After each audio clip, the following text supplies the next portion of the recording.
നമുക്ക് ചുറ്റുമുള്ള പ്രകൃതിയെ നാം എപ്പോഴെങ്കിലും ശ്രദ്ധിച്ചിട്ടുണ്ടോ? അങ്ങനെ ശ്രദ്ധിച്ചിട്ടുണ്ടെങ്കിൽ നിങ്ങൾ ഒരു തവണയെങ്കിലും ചിന്തിച്ചു നോക്കിയിട്ടുള്ള ഒരു വിഷയമാണ് ഈ ജന്തുമൃഗാദികളെല്ലാം പ്രകൃതിയിൽ എങ്ങനെ വന്നു എന്നത്, അല്ലേ?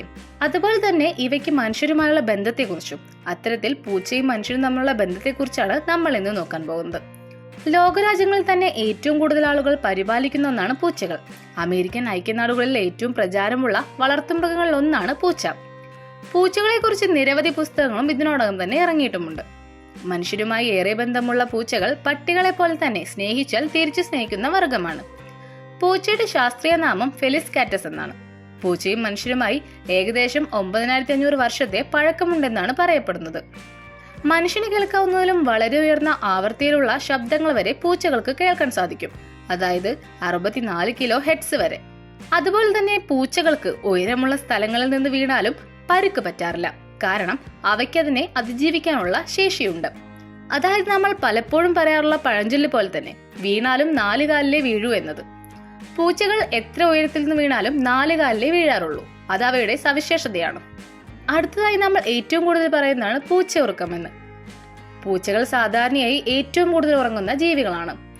അത് വേറെ ഒന്നുമല്ല, വീട്ടിലിരുന്ന് വെറുതെ ഭക്ഷണം കഴിച്ചിരിക്കുകയല്ലേ സാധാരണ പൂച്ചകൾ ചെയ്യാറുള്ളൂ. അതുകൊണ്ടാണ് അവ എപ്പോഴും ഉറങ്ങുന്നത്.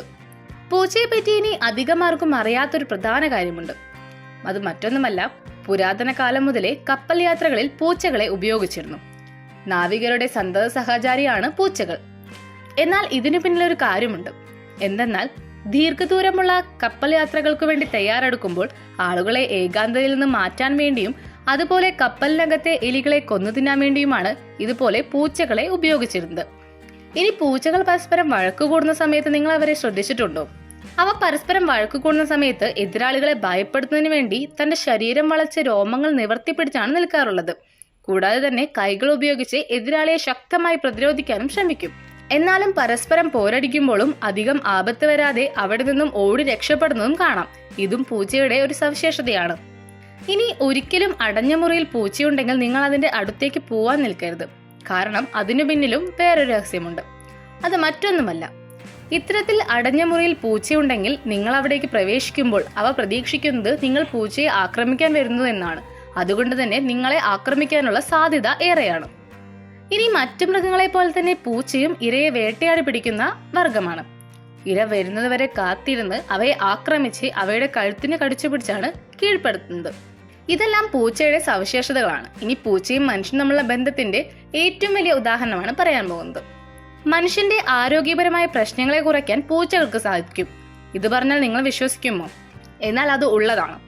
കാരണം പൂച്ചയും മനുഷ്യനും തമ്മിൽ നല്ല ആത്മബന്ധമാണ്. ഇവ മനുഷ്യന്റെ ഉത്കണ്ഠ കുറയ്ക്കാനും സന്തോഷമായിരിക്കാനും സഹായിക്കുന്നു.